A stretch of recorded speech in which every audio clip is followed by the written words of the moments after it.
Welcome to Stephen King Saturday.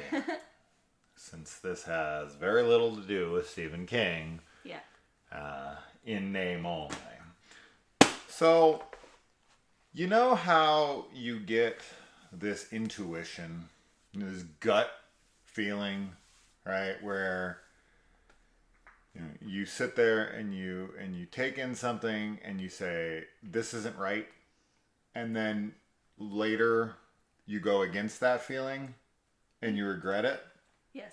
Yeah, this is this movie.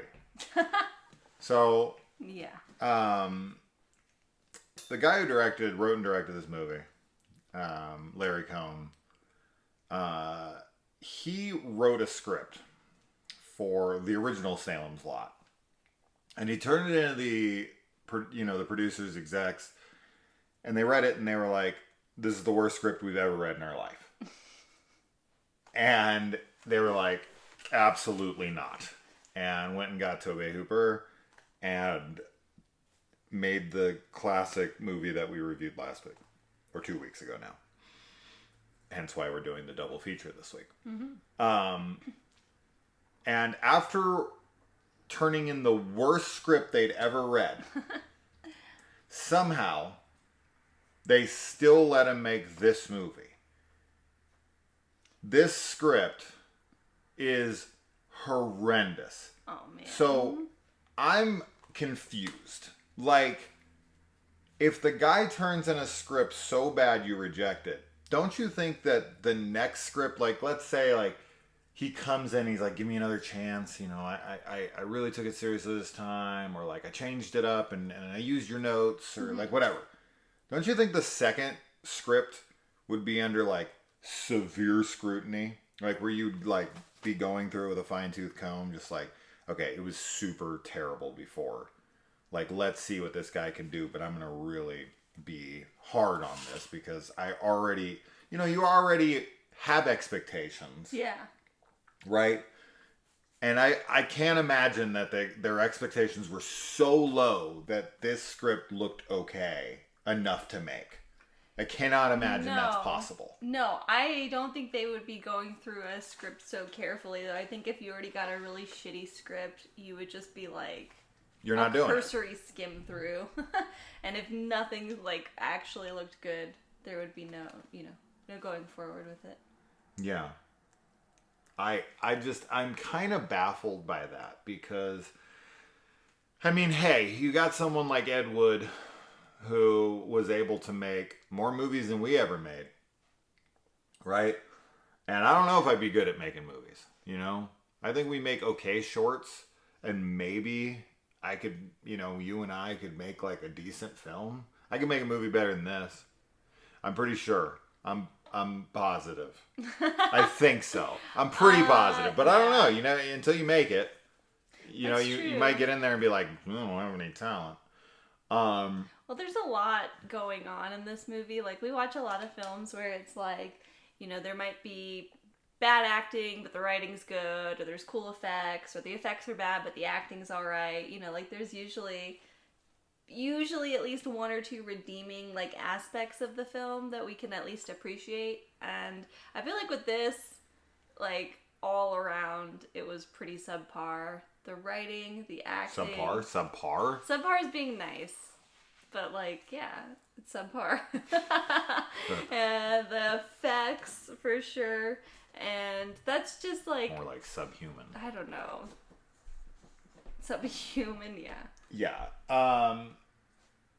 So, and shout out to a buddy of mine, Jaime and Fuego, from the horror show, because he's like the biggest, massive friggin' Stephen King fan on this planet.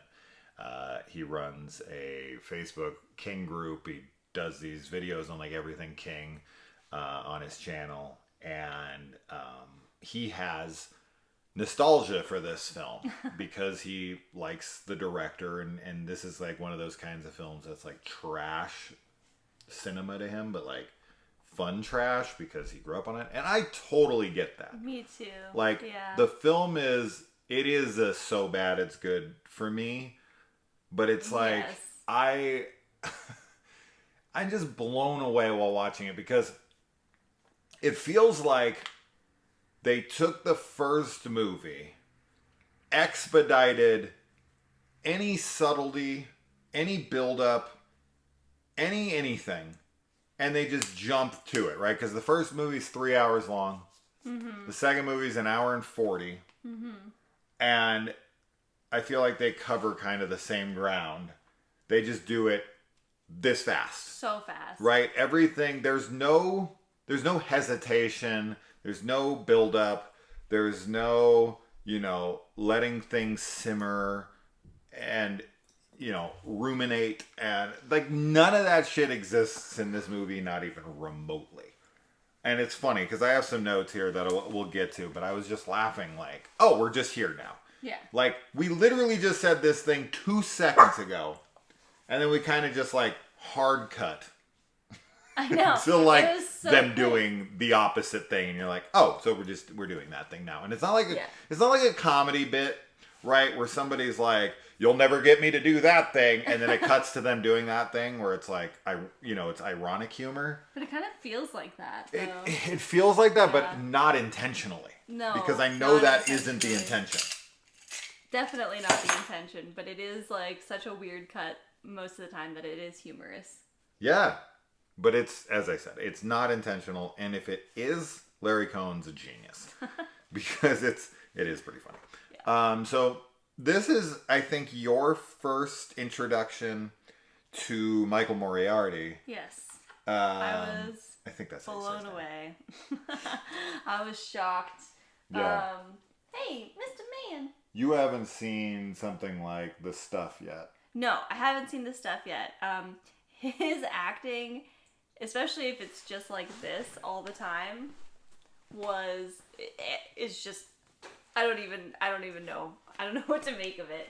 He kind of reminded me of Christopher Walken sometimes, the way he said certain things. Yeah, he has a weird speech pattern. I think I told you he was a male version of the mom from Trolls 2. No. Or Troll 2. Yeah. Which I still stand by. Just his intensity, his unnecessary intensity. Yeah. Was really funny. I don't know. I mean, like you said, this film is so bad that it's good in some ways. It was definitely really entertaining to watch, and his performance especially was just really entertaining, but it's not good. Not at all. Yeah, and I think the reason that Cohen likes him is he has this okay. So they're bad actors, right? There's bad actors and they just bring nothing. And there's nothing interesting, there's nothing. There's blah, there's flatline. And with this guy, there's this cheekiness to his presence where he's sarcastic. Yeah. And very he's just very blasé but also intense. Yeah, the cheeky sarcasticness is definitely it's there. He doesn't care, but he also is emphatic. He's manic. It's he's manic, but doesn't care. It's such a weird combo. Yeah. An apathetic man. I don't care about anything. Yeah. Some of his lines were just so... Just, the delivery on them, it did not match the emotion that I would have thought those lines would have been delivered with. Sure. So that was another thing, too, is that I feel his interpretation and, how he was being directed to act was so counter to what I would have expected with the lines themselves. Yeah. So, we have a really... barky puppy. Barky and... attention-seeking puppy, so we're trying to go through this review while also keeping an eye on him. Yeah, he was asleep this whole time until we wanted to start recording. Yes, and then he just went crazy. So, yeah. So we get this opening where he is studying and documenting this indigenous tribe, and this kind of reminded me of Night School, where they have this whole oh well. I know we think it's murder, but how do you think they'd view our gas chambers? Oh my god! And this is just their law. And like, I can understand that to a degree. It's like, we have barbaric laws, right? Like, the death penalty to people is barbaric. And, Yes. These guys are just, carrying out their death penalty. But we also try to make our death penalty as, like, humane as possible.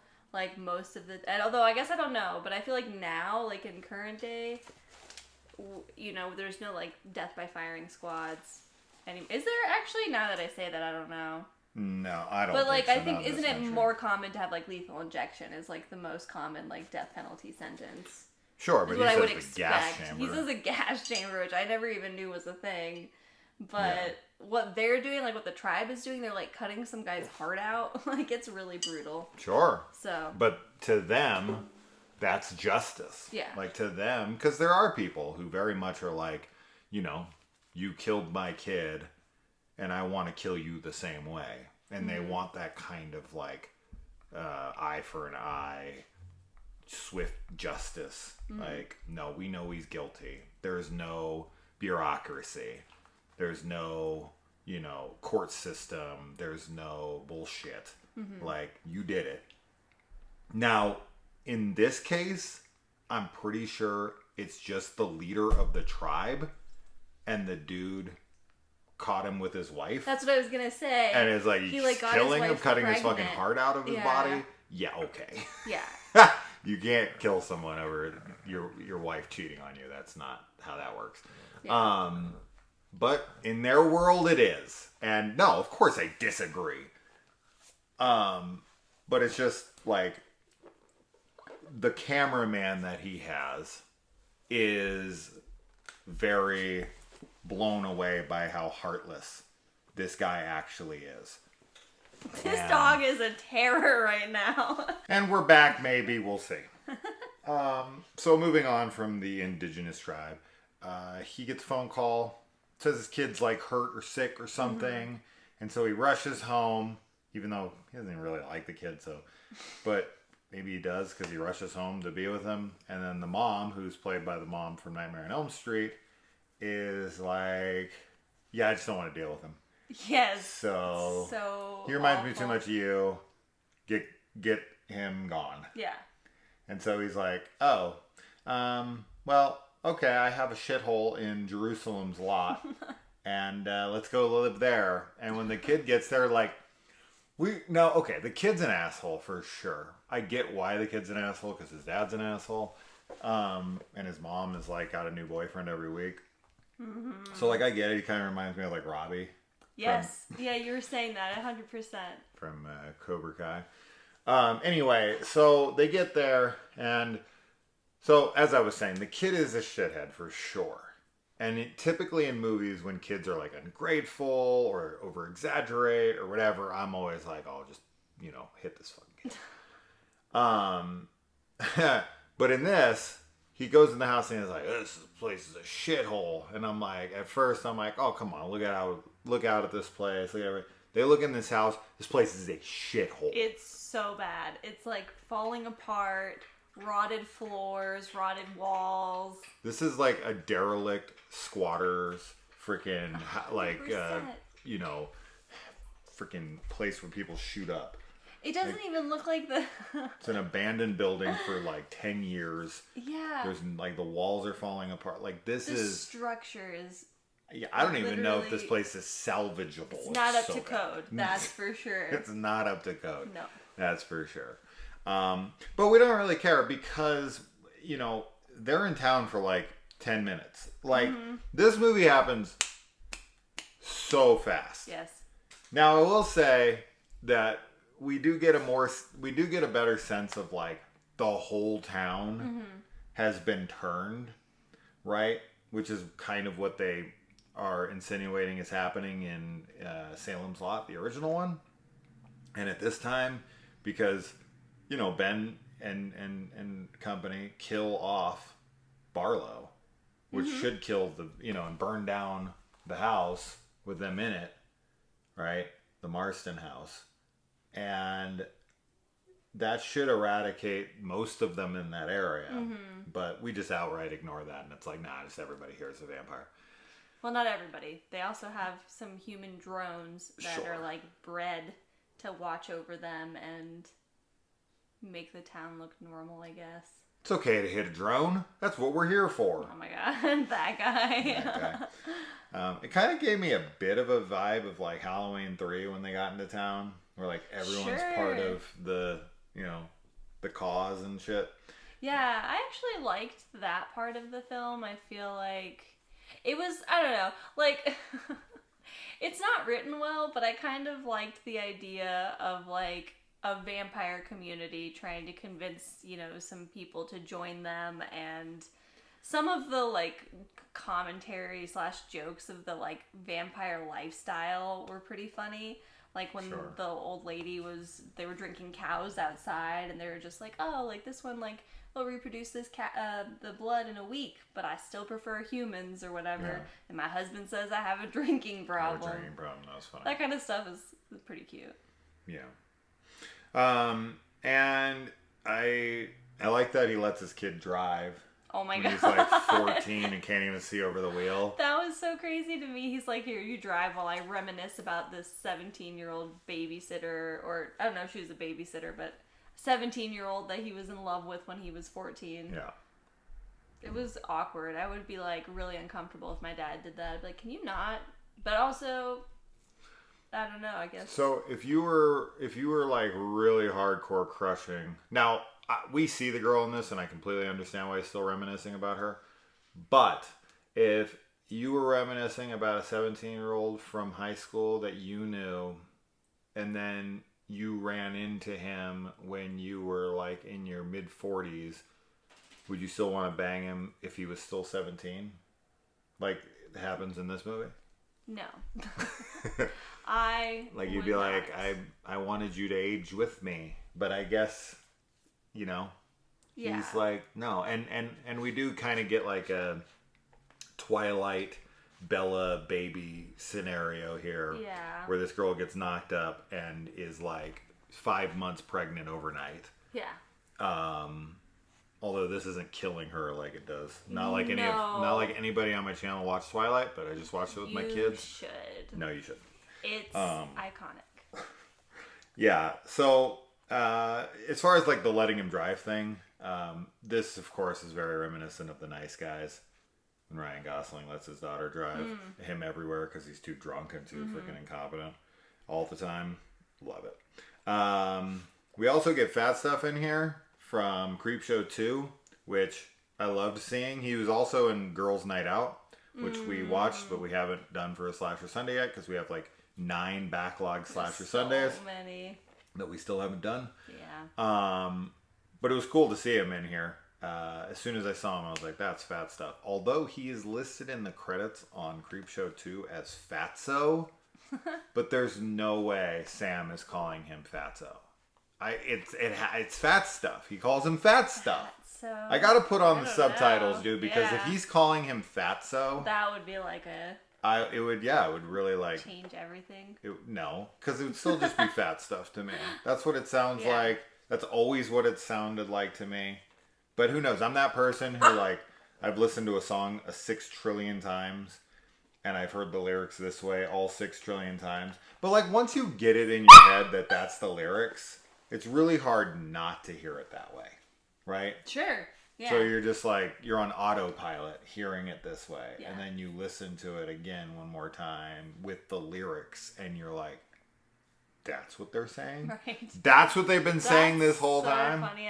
I mean, they used to happen to me a ton as a kid before I, like, knew a lot of words. I'd listen to songs and just be like, it's this. And then I'd actually look up the lyrics and be shocked. But it definitely still happens as an adult. So. Well, I grew up in the 90s and a lot of, like, 90s grunge and stuff. Like, the lyrics are really hard to understand. Oh, absolutely. Or metal music. Well, sure, I can, like, there's some that I can make out, but a lot of the time I have to look up because I'm just like, what are they growling about? Sure. I mean, that's of course. But, like, there are certain songs from Nirvana or Soundgarden. Well, not Soundgarden as much, but, like, Pearl Jam and whatnot, Alice in Chains, where I'm like, huh? Mm-hmm. What are they saying? So you think you hear it, but anyways, it doesn't matter. Moving on. And one of the graves says Clara Hooper, obviously an homage to Tobey Hooper. And I like how in the first one we have coffins like in this big like Gothic house up on the hill. It's all cool. And in this movie, due to budgetary constraints, I'm sure, the coffins are just like in a gas station.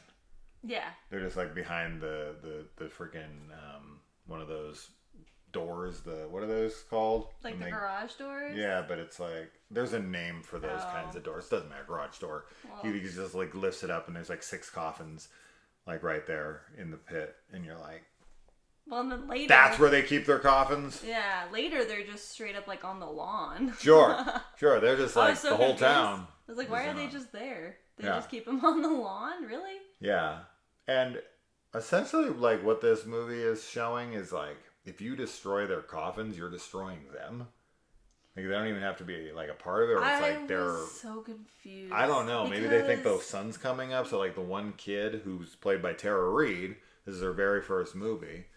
She like lays down into her coffin as it's burning. Yeah, I don't know why she does that. So I was like, I thought that they were burning the coffins so that they didn't have a place to run to. Yeah. Yeah, midnight. But then they were burning it, and some of the people were like lighting on fire or like dying from their coffin burning. But then there was also some people still in their coffin, and we were like, why are they still in there? It's nighttime. Like they're oversleeping so much. Yeah. I was very confused about all of that. They're not getting enough sustenance. Right? Mm-hmm. So they're sleeping longer. Because they're living off cow blood. And they say like, they're like, oh, we only feed on humans in like, once in a blue moon, freaking, occasion, total, it's a special occasion. Yeah. But they're like feeding on people throughout the whole movie. 100%, yeah. Like, they're like, oh, yeah, like, we're good people. And you should document this because he's a writer. And that's the whole reason they like want him. Is so that he can impregnate his 17-year-old girlfriend. He can give them his kid and also document their, existence. But they're not going to release those documents till 200 to 300 years in the future. Yeah, like they wanted him to write a Bible for them. So they want people to worship them. Yeah. Right. Oh. So why wait 200, 300 years? Why this guy? Did they say like he just moves into town and they like find out? Well, he's the only writer in town. Yeah. So like, we get what we got. Get what we got. Yeah. Can't get anyone else. 300. Yeah, and he works on this book for, I don't know, 7 seconds of the film. Oh my god. Because everything, as I said, is expedient. It's just, oh, there's that, let's mention that thing. Okay, there it is. Okay, let's move on. What I love is how horrible of a father he is. Like, Terrible. They move into a town, find out it's infested with vampires, and he's like, his son is being seduced, groomed to become a vampire, and instead of immediately leaving town, he bangs a 17-year-old. He bangs a 17-year-old. It's like, I'll just stay and work on this vampire Bible. Why not? To be fair, she's really hot. She's fine. I'm unimpressed. She's pretty attractive. She's the leave your kids with vampires kind of hot.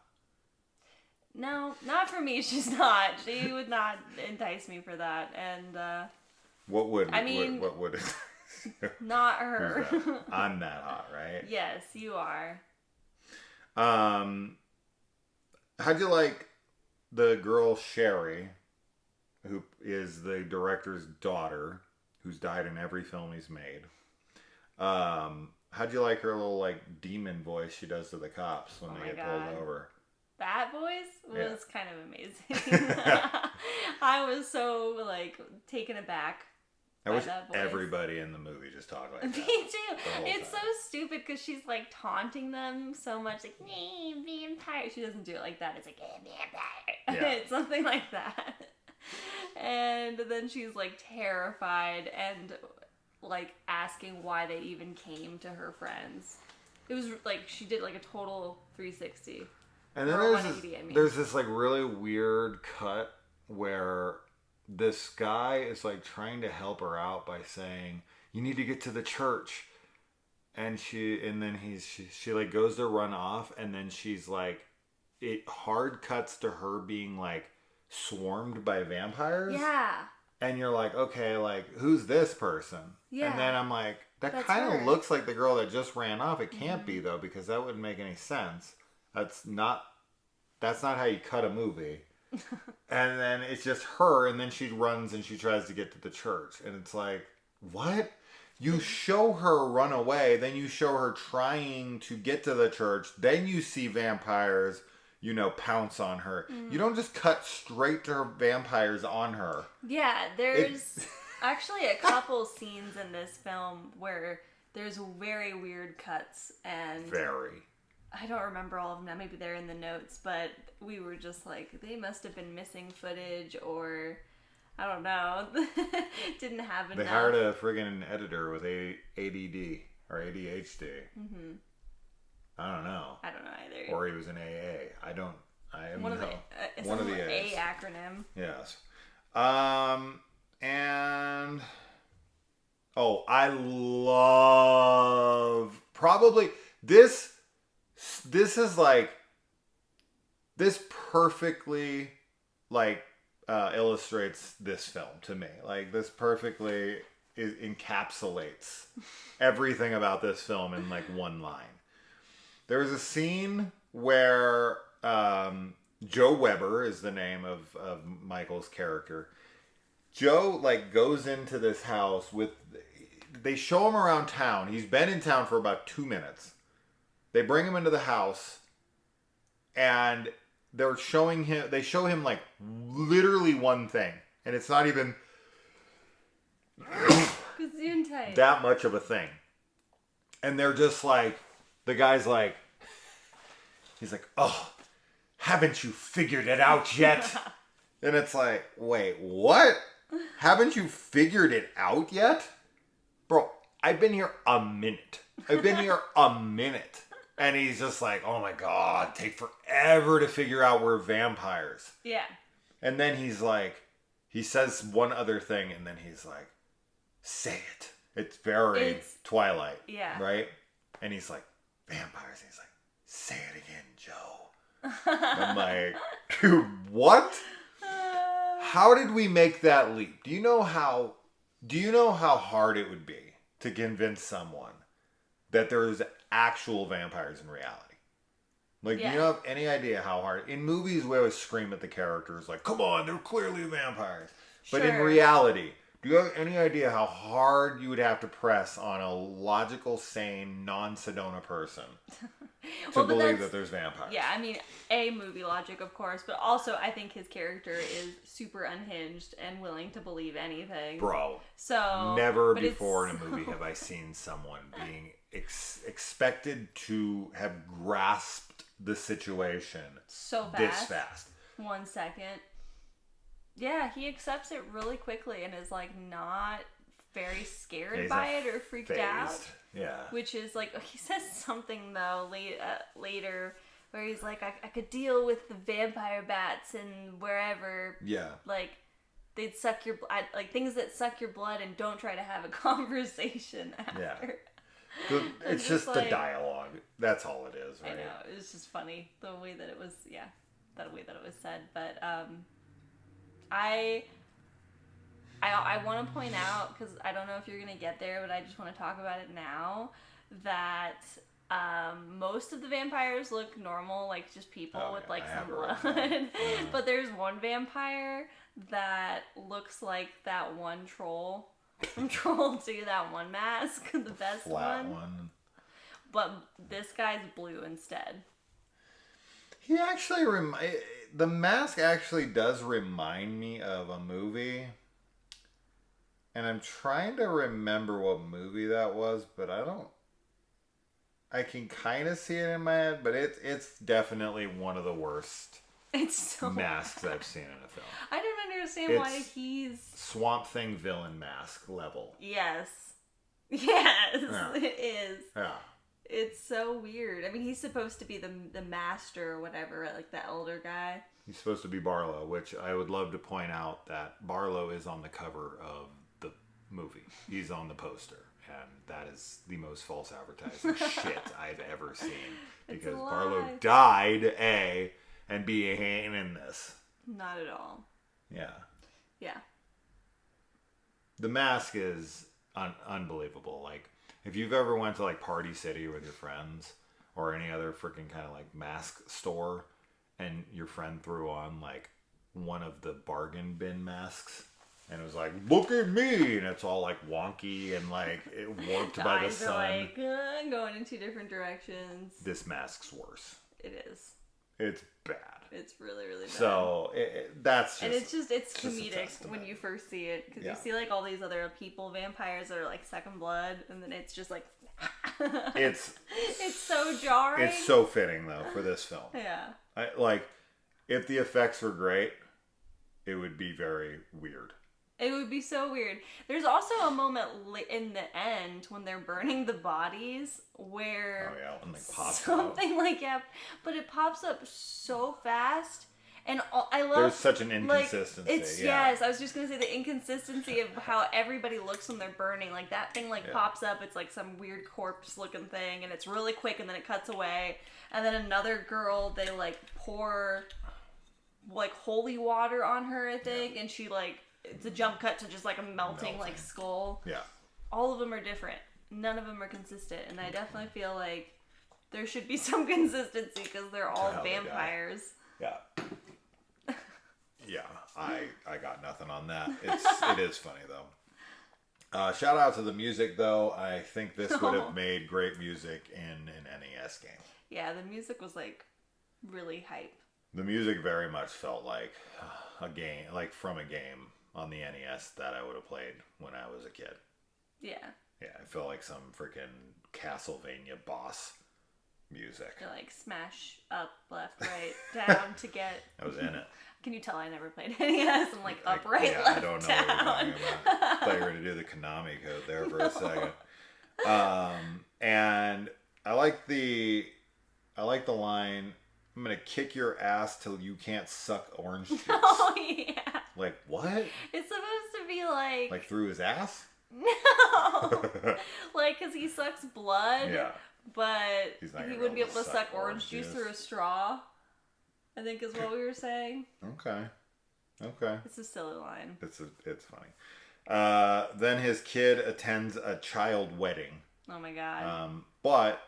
And that's just it, right? Like, all the kids in town are older. Although, when Ben's there, I just don't think that this movie has anything to do with the first movie.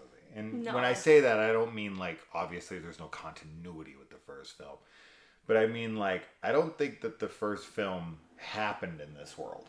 I agree. Right? Like, I think this is just, like, I think they turned down his script for Salem's Lot.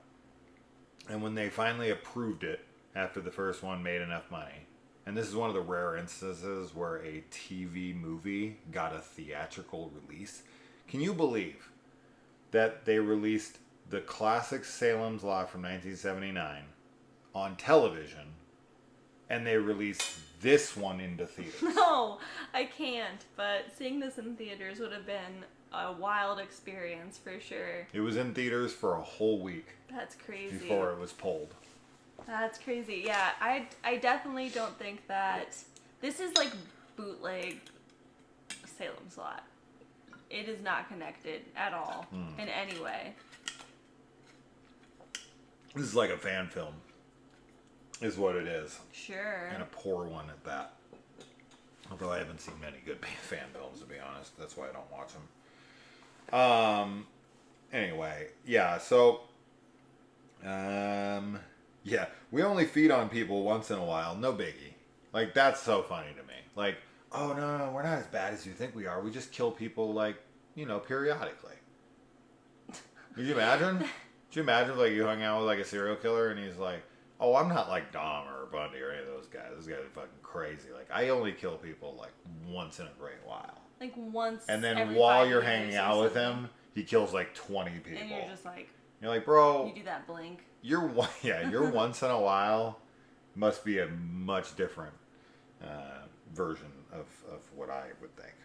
I really like that vampires have, like, great financial security. Yes. And that's, like, a selling point for them is, like, we own properties all over the place, baby. Real estate when you're a vampire, and guess what?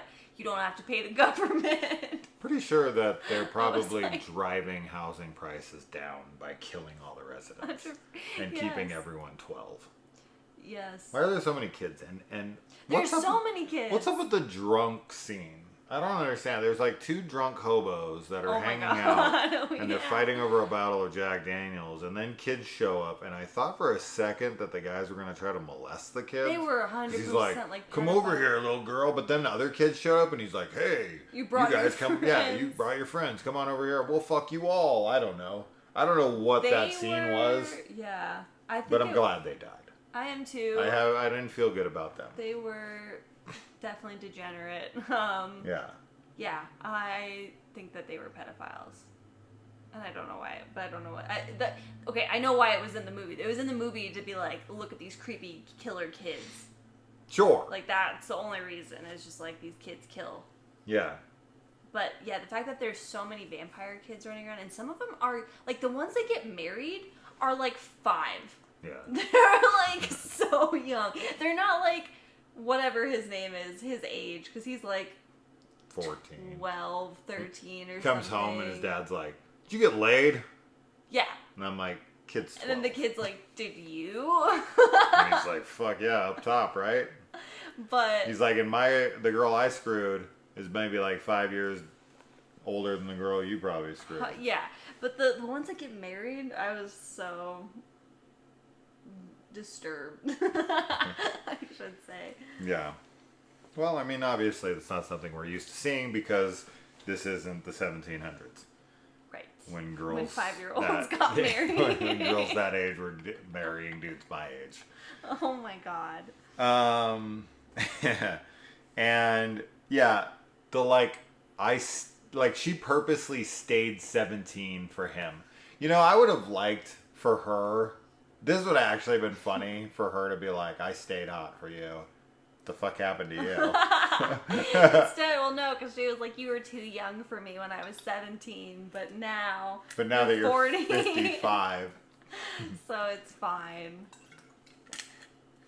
Yeah, the whole, like, you know, so here's the other thing, like, he just randomly comes back. Yeah, he's not like lured back by them. That's why I was asking about sense. like the whole like wanting him to write and everything. Yeah. But they're like, they didn't bring him to he's in town, they like are whispering and they know he's there and they're like, we're gonna plan a whole thing around him.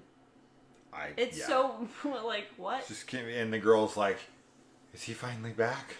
Oh my god. Like what? Yeah. And then, the whole, like, her pregnant thing and all that, like, forget about it. Like, I don't even know. That's not even a thing in the movie. Oh, my God. I think he just farted. Ugh. Like, for the first time. Yeah? In his whole life. In his whole life? But I've smelled, oh, it's stinky. You guys are lucky that you can't smell it Maybe through the phone. Yeah. Yeah. I can't smell anything, and I'm glad about that. And... yeah, the line delivery in this movie is not good. Let's just say that. Now the old man that shows up, that's like kind of the Van Helsing of this movie. Oh my god. The way he like, I don't know, man. Like, I couldn't imagine having the fucking balls to like try to discipline someone's kid in front of them, especially when like. We literally just met, and he like brought me in the house, and the kid says something, and he like fucking grabs him by the neck and is just like, this is how, and he's like telling him, he's like, this is how you have to do it. Watch, this is how he's gonna learn. And it's like, you're not friends. So you're not. You can't do that anyway. But like, you don't know this person. Oh my god, he doesn't care. He just does and it. The dad starts smiling. He's like, yeah, the dad's like, all for He's like it. taking notes. The dad's such a shit. He's like, all right, hit him. Okay, got it. Got it. What else? Abuse him. These damn kids. Yeah, and then he like pulls up his pants. Oh my god. This guy was insane. Like, he had so much energy and he was so chaotic. Like, him walking out with a gun just like prepared to shoot everybody. Yeah. And then when he shoots himself to commit suicide. With the empty gun. Oh my god. Yeah. But he doesn't. Yeah, it's a trick.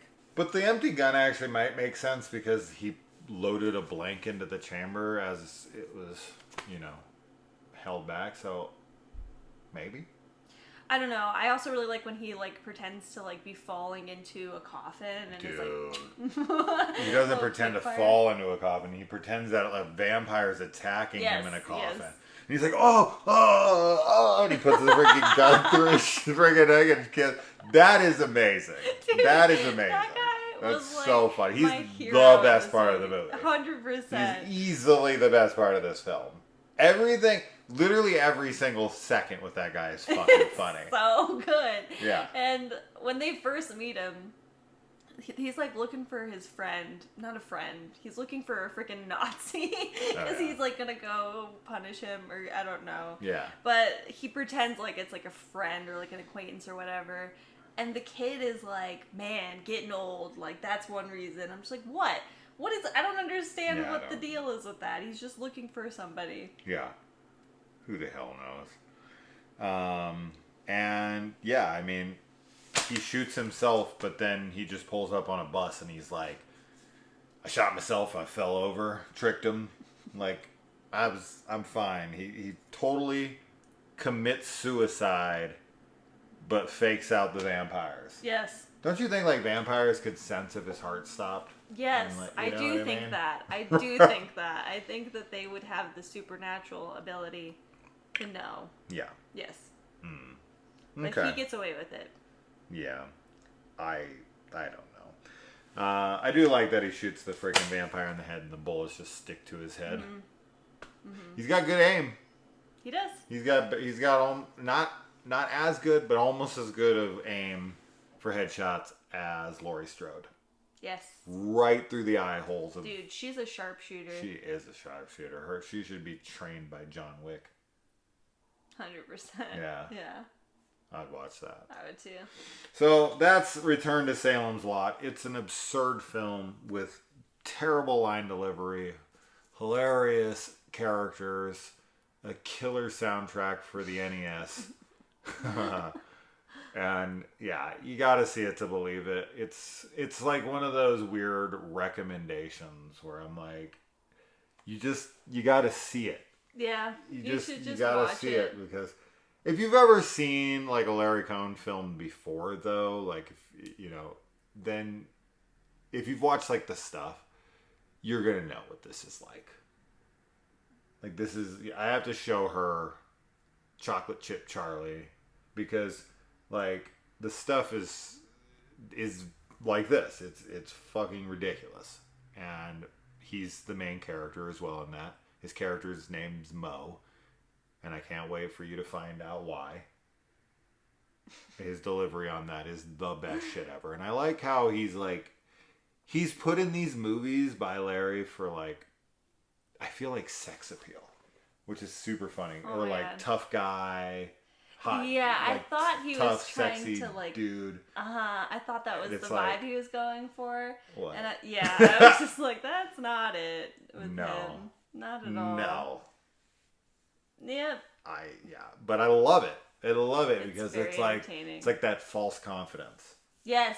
It's like, Yeah, the false confidence. I'm sexy and I know it. And it's like, okay, good All for right. you. Yes, you are. Yeah, sure. Own it. So that's that. Return to Salem's Lot. I said we'd do it. We did it. We did it. Now stop asking. Kidding. No one's ever Thank you asked. for- No one's ever asked for me to do this film. Well, now you have it. In like 7 years I've been doing this channel. I don't think anyone's ever asked for this. So there you go. Just like you asked for. That's this movie though. That is. That's this Nobody movie. asked for it and they gave. No, it's like it's contradictory, and it's like you go from one scene to the next where you're like, wait a minute, didn't we say we're not going to do this? Or like, didn't we, like, wait, what? You're so confused the whole fucking film. Yes, yeah. But in a fun way. It You're is fun fun. confused. It's like you're on drugs and having a good time. Yeah. Not a bad time. Yeah.